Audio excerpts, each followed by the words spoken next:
There you have it, President Biden in the East Room of the White House answering questions about what the nation and the world has witnessed unfolding in Afghanistan over the last several days. Of course, the fall of that country to the Taliban last weekend. We were on the air Sunday. And then what has ensued all week long, the madness at the airport, particularly outside the airport in Kabul. The president saying that flights are back up and have resumed. 6,000 troops on the ground providing security. Largely, he said, the most difficult airlift in U.S. history that we've had to command, and saying we are the only country able to do this. Obviously, you saw a lot of questions about why we're being forced to do this at this point, why there wasn't preparation ahead of time to avoid this whole situation from unfolding the way we have seen it unfold. He also said that this is a dangerous mission. He used that word a couple of times here. He said, any American who wants to come home, we will get you home. You heard him pressed by reporters there at the White House. Does that include the Afghans who helped the U.S. over 20 years? When pressed, the president said, yes, that includes them as well. I was struck by one line from the president. He said, I cannot promise what the final outcome will be, essentially saying we are still in the middle of this. Even the president cannot say for sure that we will get through this without difficult situations ahead. He said there'll be plenty of time to debate this moving forward, but I'm focused at this point on getting this job done. I want to get to our senior foreign correspondent, Ian Pannell, with us live on the ground in Kabul, where he has been for many days now. And Ian, I want to get right to something the president was pressed on there from our own Stephanie Ramos, who was there at the White House. She asked about Americans and Afghans who are in Kabul and beyond, who are trying to get to that airport. But as you have reported for many nights on World News Tonight, the Taliban controls the checkpoint, the Taliban and convoys around that country. How do you get those families to the airport? The president said he has no intelligence that Americans have been unable to get there. The question, obviously, does that square with reporting on the ground? I mean, just totally not. I mean, the reaction was pretty much one of, I mean, it was breathtaking. No indication Americans can't get to the airport. I mean, last night on World News, we had American citizens who had exactly that experience. They tried to get to the airport. They had waived their American passports. The president talked about all they had to do was present their passports and they'd be allowed through. They were beaten by the Taliban with the rubber fan belt from a vehicle. Multiple examples of Americans and Afghans, SIV applicants, who have now tried repeatedly. There's one woman we're tracking. She's back at the airport tonight. This is her third night in the row. The gates haven't opened. The Taliban haven't let her through. It just seems the reality and the rhetoric are miles apart. I'm not quite sure what advice the president's receiving, but the truth on the ground is that these people who are in fear of their lives can't get through. The other great question from Stephanie Ramos was about the Afghan interpreter who'd worked with American forces that our Martha Raddatz had spoken to. And again, we're receiving intelligence from him, from other people on a regular basis, that they're trapped at home, that the Taliban are going door to door. I have a dear friend, an Afghan colleague, a journalist, who I met this morning. He's had the Taliban come to his house twice. He's had to move around the city with his wife, his 4-month-old baby, his elderly parents, and he doesn't know what to do. Now, he has all the right paperwork, as do all these other people.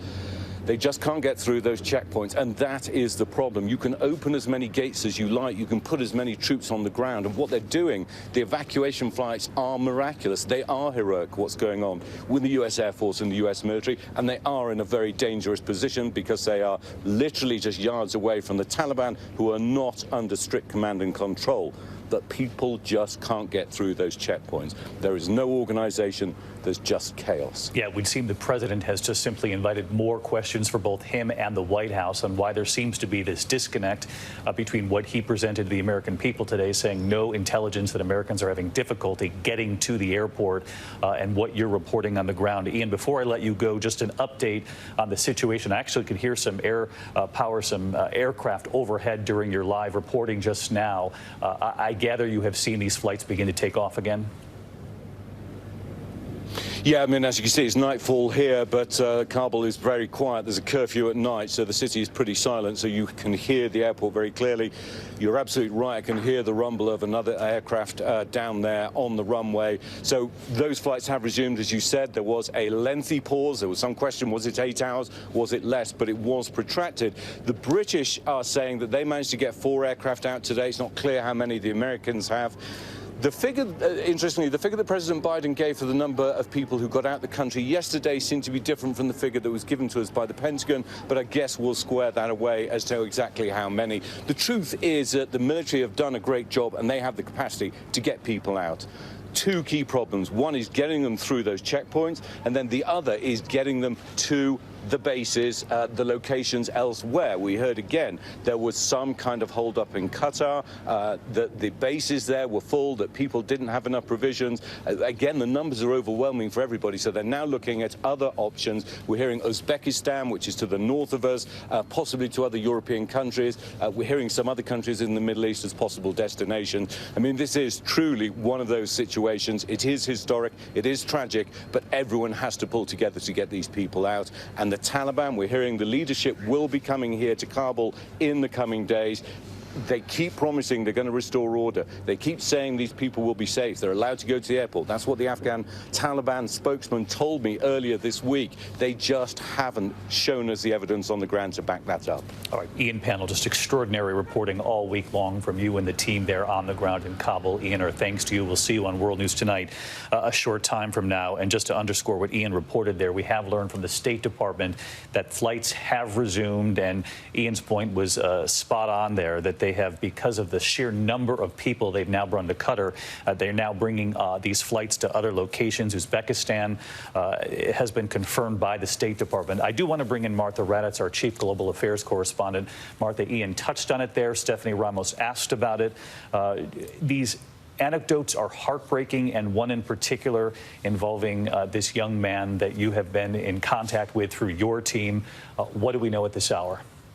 David, I first want to say that Abdul wanted to be interviewed in June, and the reason he wanted to be interviewed is so people would know the danger to these interpreters. They'd already announced that U.S. forces were leaving. He desperately wanted to draw attention to that issue. At the time, the Taliban had not taken over Kabul, of course, but he knew if they did, he was in grave danger, as well as the others. We have been in contact with him constantly. We are doing everything we possibly can and reaching out to people in the State Department and Pentagon who are being as helpful as they say they can.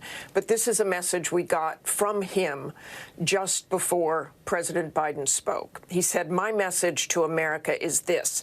Those people worked with Americans shoulder to shoulder and had done their job with honesty and pride. Finally, the America left us behind and left us to those people who are not human, and they cut our heads off in front of our family.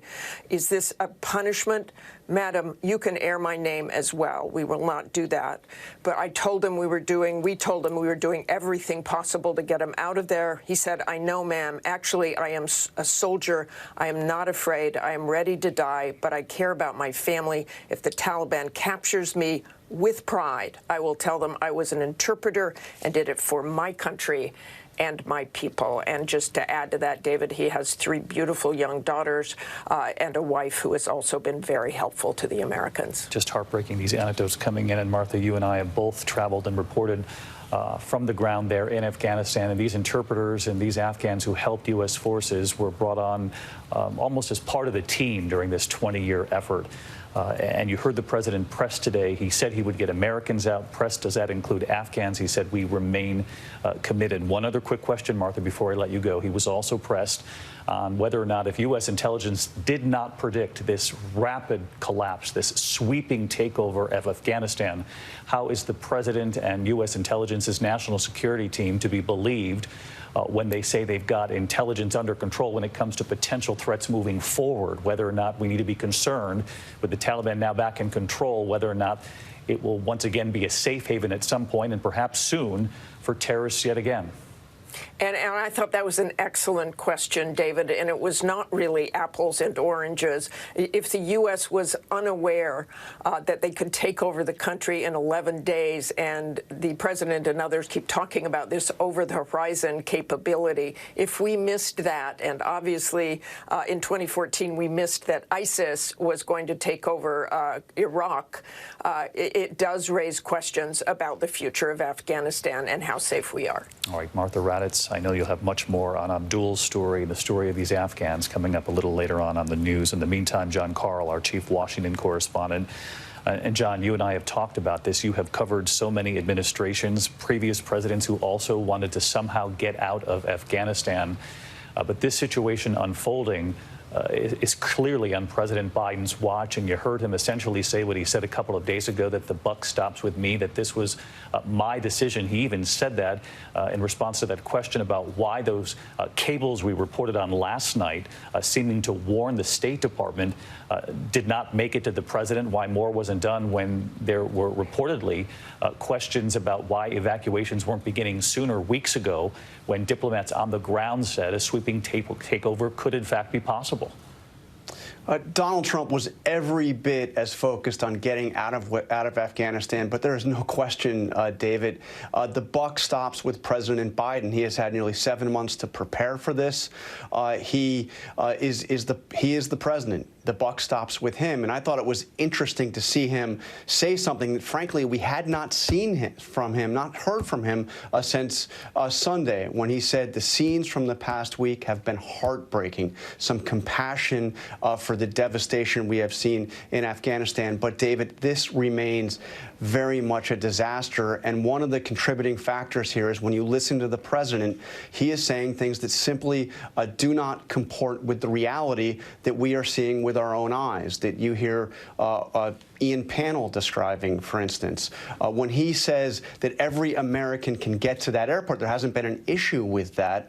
That doesn't comport with the reality that you heard Ian describe. It also doesn't comport with the reality that the State Department has been issuing in guidance that we have seen from the State Department to Americans in Afghanistan, encouraging people to make the trip to the airport to be evacuated. But even in the State Department's guidance, this is a cable that went out just on Wednesday, the United States government cannot ensure safe passage to the Hamid Karzai International Airport. So the State Department is telling Americans that they cannot guarantee their safe passage to the airport. And you heard from the president today that we don't even know how many Americans are in Afghanistan right now. So how can the president say that there isn't an issue getting Americans safely to the airport? And then the other thing, David, when the president said there have been no question from our allies, that our allies have been united on this. That's not exactly correct either. I mean, we saw in the last few days the British defense minister literally in tears, breaking back tears, talking about how the West looks weak in all of this and the fear of terrorism going forward. And certainly international publications, The Economist among them, papers all over the world have questioned President Biden's decision-making, at least in handling the pullout of these troops and not seeing what could possibly happen given what we've witnessed this week. The last question goes to Stephanie Ramos back out on the North Lawn there at the White House. Stephanie, excellent questions to the president. We've already talked a bit about them before you could get back outside. One bottom line question to you is this reconciling what the president told you there about the fact that he had no reports that Americans couldn't get to the airport, reconciling that with our reporting on the ground from Ian Pannell and our team there in Afghanistan saying that's simply not true, that Americans and Afghans who helped the U.S. in this 20-year effort have not been able to get to the airport, obviously for real fear that the Taliban would stop them. They are in control of many of these checkpoints. Exactly, David. And it's a really tough situation because, as you heard, I asked the president if he was prepared to send U.S. troops into Kabul to evacuate those Americans, those former interpreters, to get them to the airport safely. And as you heard, the president said he was unaware of Americans and allies having that trouble. But as you've heard from Martha and Ian, that is not the case. We have heard those heartbreaking stories from Abdul and other interpreters who are desperately trying to get out, and they're just not able to. So it's unclear on what intelligence the president is getting at the time, right now, and we still don't have an answer to that. Hopefully in the coming days we will, but the president again reiterated why U.S. troops are in Afghanistan, went into Afghanistan to begin with to get Osama bin Laden and al-Qaeda, but of course a lot of the criticism has been prompted by this plan.